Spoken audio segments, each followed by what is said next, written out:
अस्सलाम वालेकुम प्यारे दोस्तों, मैं हूं आपका दोस्त मोहम्मद शरीफ और उम्मीद करता हूं कि आप सभी खैर व आफियत से होंगे। मेरे साथ फ़याज़ साहब है, मोहम्मद यूसुफ साहब है और मोहम्मद शफ़ी साहब है। इसके बाद है फ़याज़ साहब और अपने फ़ैरोज़ भाई। तो आज हमें जाना है ज़ंस्कार ट्रिप पर। 4 दिन का दौरा रहेगा और उम्मीद करते हैं कि बहुत ही बढ़िया सफ़र रहेगा और मौसम भी आज फ़िलहाल खुशगवार ही है और आपको भी कुछ खूबसूरत मनाजिर दिखाएंगे। आप हमारे साथ बने रहें। दोस्तों, यहाँ से जाने से पहले आपको बालतल बेस कैंप का नज़ारा करवाते हैं और हमारे पीछे आप देख रहे हैं कि बालतल बेस कैंप है और बहुत ही खूबसूरत नज़ारा पेश करता है। सुबह सवेरे का मंजर है। इसे टेंट सिटी भी कहते हैं। यहाँ पर सरकारी सहूलियात के अलावा मकामी लोग भी यात्रा को सफल बनाने के लिए भरपूर मेहनत कर रहे हैं।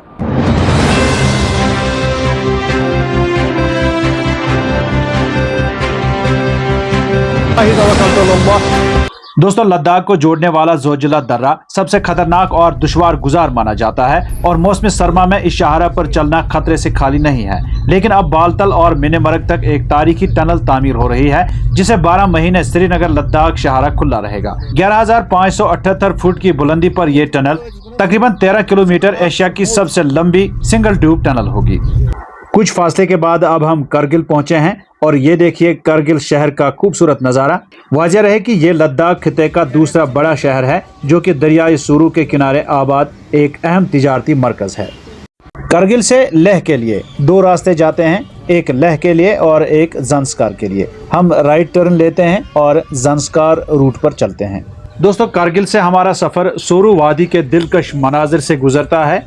दरियाई सुरू के साथ साथ चलने वाली ज़ंस्कार शाहरा के इर्द गिर्द खूबसूरत गाँव जिनमें पानीखर, सूरू गाँव, परखचन, रंगदुम और बाकी कई गाँव आबाद हैं जहाँ खूबानी, जौ, मटर और आलू की काश्त होती है। ये फिलहाल अच्छा रोड है, 90% रोड बहुत ही क्लियर है। ये है Kargil camps, university of Ladakh. यहाँ ATM हमें नज़र आया और कुछ पैसे निकालने मतलूब हैं।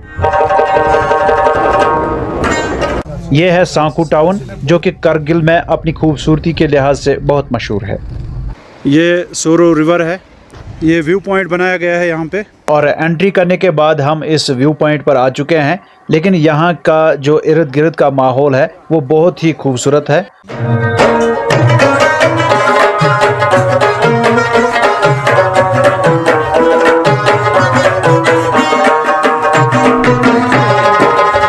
इस गांव का नाम पानीखर है और यहाँ से किश्तवाड़ के वारवन तक ट्रैकिंग रूट जाता है जहाँ से ट्रैकर्स वारवन से पानीखर और पानीखर से वारवन तक ट्रैकिंग करते हैं। दोस्तों, इस इलाके से हम गुजरते हैं और हमारे दाएं जानिब मशहूर नुनकुन ग्लेशियर्स अपनी अजमत का एहसास दिलाते हैं और यहाँ से नुन ग्लेशियर्स की तरफ ट्रैक जाता है। आपको याद दिला दें कि ये 2 बहुत बड़े ग्लेशियर्स हैं, नुन और कुन। नुन की बुलंदी 7,135 मीटर और कुन की 7,077 मीटर है। ये दोनों चोटियाँ मशहूर कोहे पैमाई में शुमार होती हैं और दुनिया भर से कोहे पैमा यहाँ आते हैं। अभी 130 किलोमीटर ज़ंस्कार वैली से दूर है। तो उम्मीद है इंशाल्लाह हम 2-3 घंटे में ज़ंस्कार वैली पहुँच जाएंगे। इस गांव का नाम रंगदुम है और पंजीला से पहले एक और गांव है। ये देखिए याक यानी सुराग गाय किस तरह होती है। बहुत ही खूबसूरत नज़ारा पेश करती है ये जगह। पर्पल कलर के छोटे छोटे फूल जिन्होंने इस वादी को और इस ज़मीन को बहुत ही खूबसूरत बनाया है। आप देखिए अल्लाह ताला की कारीगरी क्या है। हम पंजीला पास पहुँचे हैं जो तकरीबन 4,400 मीटर की बुलंदी पर वाक़ा है। ये दर्रा सूरू वादी को ज़ंस्कार से मिलाता है और ये पास गेटवे ऑफ ज़ंस्कार भी कहलाता है। यहाँ पंजीला के टॉप पर हम पहुँचे हैं और हम यहाँ पर देख रहे हैं एक खूबसूरत लेक है हमारे पीछे और ये बहुत ही शानदार नज़ारा पेश करता है। इसके अलावा यहाँ कुछ बोर्ड्स लगे हैं और यहाँ पर लिखा गया है कि ये एरिया जो है ये वेटलैंड है और इस वेटलैंड में साइबेरिया और बाकी ममालिक से माइग्रेटरी बर्ड्स आते हैं। पंजीला पास से नीचे उतरते हुए यहाँ वो ग्लेशियर्स देखने को मिलते हैं जिसे द्रंगद्रुंग ग्लेशियर कहते हैं जो ज़ंस्कार के अहम ग्लेशियर्स में शुमार होता है और यहाँ से एक दरिया जन्म लेता है जो ज़ंस्कार के बीचों बीच गुजरता है जो दाऊदा और तसरुफ दरियाओं का मिलाप है। और पदम के करीब आपस में मिलते हैं। बाद में यह दरिया गहरी वादियों और बुलंद पहाड़ों के दरमियान शुमाल की तरफ बहता हुआ नीमू के मकाम पर दरियाई सिंध से जा मिलता है। पंजीला से आगे निकलकर हम ज़ंस्कार की वादियों में घूम रहे हैं और ये रोड देखिए आप, कितना खूबसूरत रोड है, जैसे कि लद्दाख में एक लकीर है उसी तरह का रोड ये है। तो दोस्तों ये है ज़ंस्कार वादी, और ज़ंस्कार वादी में सबसे पहले आपको सानी लेक, जिसे मकामी तौर पर पंजीला झील भी कहते हैं, देखने को मिलेगा। हम भी इस मकाम पर पहुंचे हैं, चलिए इसके बारे में जानते हैं। ये जगह ज़ंस्कार का खूबसूरत सयाहती मकाम है और यहाँ इस मकाम पर शिफा पानी और नीला आसमान मिलकर कुदरत की बेहतरीन तख्लीक का एहसास दिलाता है। यहाँ एक सानी मॉनेस्ट्री बनाई गई है और गुरु पद्म संभवा का एक स्टैचू भी बनाया गया है, जिसके बारे में कहा जाता है कि ज़ंस्कार का सबसे बड़ा शहर पद्म का नाम इन्हीं के नाम पर रखा गया है।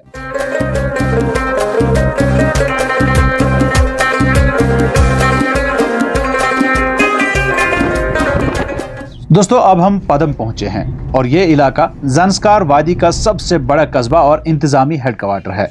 वाजह है कि यह इलाका पहले करगिल का एक सब डिवीजन था, लेकिन हाल ही में इसे जिला का दर्जा हासिल हुआ है।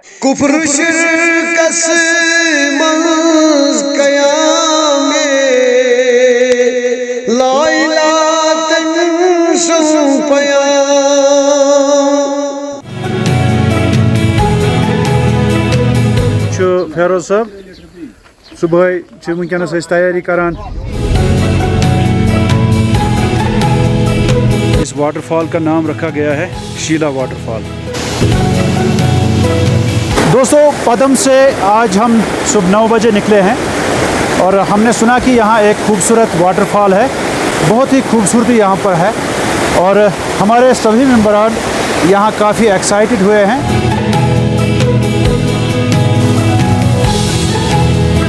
ये एक मटर की एक किस्म है जो कि रंग में काला होता है और बहुत ही हार्ड होता है। दोस्तों पद्म कस्बा सदियों से तिजारत, सकाफत और मजहबी सरगर्मियों का मरकज रहा है। ज़ंस्कार के लिए हिमाचल मनाली से एक रोड आता है, जबकि दूसरा रोड लेह से आता है। ताहम करगिल ज़ंस्कार रोड कौमी शाहरा की हैसियत रखता है। आम राय यह है कि पद्म लफ्ज़ संस्कृत लफ्ज़ पद्मा से निकला है, जिसके माने कमल का फूल है। 8वीं सदी से 15वीं सदी तक ये इलाका एक अलग सल्तनत थी। बाद में लद्दाख के नामग्याल खानदान की हुकूमत कायम हुई।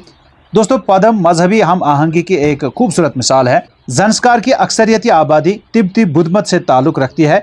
यहाँ सदियों पुराने गुम्पा जैसे कारशा, सानी, सतुंदे और फगतल गुम्पा हैं, जो कि न सिर्फ इबादत गाहें हैं बल्कि तालीम, रूहानियत और सकाफत के मरकज़ भी हैं। पद्म और चंद दीगर इलाकों में शिया और सुन्नी मुसलमान आबाद हैं, जो सदियों से बुद्ध बरादरी के साथ अमन व भाईचारे के साथ जिंदगी गुजार रहे हैं। ज़ंस्कारी यहाँ की मकामी ज़बान है जो तिब्बती ज़बानों से ताल्लुक़ रखती है। ताहम लद्दाखी भी बोली जाती है, जबकि उर्दू इंतज़ामी और बाहमी राब्ते की अहम ज़बान है।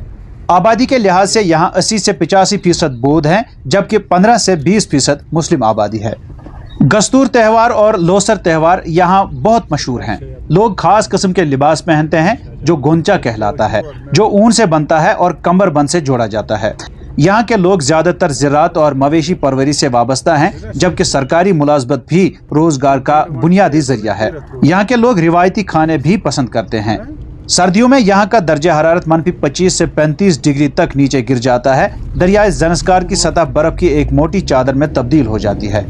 लोग पहले उसी रास्ते का इस्तेमाल करते थे जिसे चादर ट्रैक कहते हैं। यहाँ गंदम, जौ, मटर और आलू की पैदावार होती है। जानवरों में याक, भेड़ और बकरियों की परवरिश होती है। यहाँ ट्रैकिंग, कैंपिंग, मोटरसाइकिल एक्सपेडिशन और रिवर राफ्टिंग सयाहत को फरोग देते हैं। उस पहाड़ी पर एक कदीम और तवारीखी मॉनेस्ट्री है, उसी को हम एक्सप्लोर करने जा रहे हैं। कारशा विलेज पद्म से 9 किलोमीटर दूर एक तारीखी गांव है। इस गांव में एक अहम और तारीखी मॉनेस्ट्री है जो पूरे ज़ंस्कार की सबसे बड़ी मॉनेस्ट्री कहलाती है। यह भी पद्म संभवा के नाम पर है। यहाँ लॉर्ड बुद्धा का एक बहुत बड़ा स्टेचू बनाया गया है। तो दोस्तों पद्म से निकलकर हम कारशा विलेज पहुंचे हैं और यहाँ पर एक हिस्टोरिकल कारशा गुम्पा है, जिसके बारे में कहा जाता है कि 858 से लेकर 1050 AD तक इसको बनाया गया था। इस कारशा गुम्पा में मजहबी तालीमात भी दी जाती हैं, जिसके लिए नीचे कुछ स्कूल्स बनाए गए हैं। इनके जो लामा है और वो उनको पढ़ाते हैं बाज़ाब्ता बुद्धिज़्म। तो इसके अलावा ये मैन है जो गुम्पा है, यहाँ पर हम जाते हैं। इस पहाड़ी से पूरी ज़ंस्कार वादी का खूबसूरत नज़ारा देखने को मिलता है। दोस्तों, कारशा गुम्पा की बुनियाद ज़ंस्कार के एक आलिम और मुतरजम लोस्फा फागसपा शेरब ने रखी। ये गुम्पा 9वीं सदी यानी 858 में तामीर हुई थी, जबकि यहाँ तारीखी मुजस्समे और दीगर नादिर आसार मौजूद हैं। तो यहाँ पर ज़ंस्कार में एक विलेज है जिसे कारशा विलेज कहते हैं, और कारशा एक हिस्टोरिकल विलेज है। 2019 में यहाँ पर एक पैलेस बनाया गया है, एक महल बनाया गया है, ये आप देख रहे हैं हमारे इर्द गिर्द। तो ये बहुत ही शानदार पैलेस बनाया गया है। हमने इसके बारे में तफसीलात मालूम की है। दलाई लामा जी के लिए यहाँ पर ये पैलेस बनाया गया है। जब जब वो ज़ंस्कार या लद्दाख विज़िट करेंगे तो वो इस पैलेस में रहेंगे और लोग आएंगे, उनकी बातें सुनेंगे, उनकी टीचिंग सुनेंगे। इस तरह से सजाया गया है। ये यहाँ पर दलाई लामा जी का सिंहासन है और उस पर कुछ चीज़ें रखी गई हैं। पैलेस ऑन करते हैं। तो दोस्तों, ज़ंस्कार वादी में इस खूबसूरत पार्क में हमने लंच तैयार किया और लंच को एंजॉय करने के बाद हम यहाँ से चले जाएंगे।